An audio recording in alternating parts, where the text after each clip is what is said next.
Són moments difícils per la cultura i els que s'hi dediquen professionalment voldrien més suport institucional i quedar al marge de les retallades. Però amb tot, la cultura amb denominació d'origen penedès busca la manera de créixer.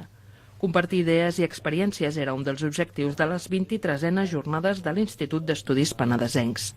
Al Vendrell s'han recollit aquest dissabte al matí els testimonis d'agents culturals d'àmbits tan diversos com el teatre, la música, l'art, el disseny o la literatura.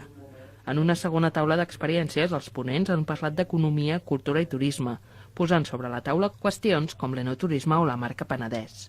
Les jornades d'enguany tenen l'objectiu afegit d'elaborar un llibre blanc de la cultura a les comarques de l'Alt, el Baix Penedès i el Garraf, que recollirà les conclusions que traguem de les jornades, les intervencions, però també un estudi més quantitatiu que estem realitzant del marc cultural que tenim al Penedès, des d'infraestructures, a associacions, entitats, activitats, programacions, etc.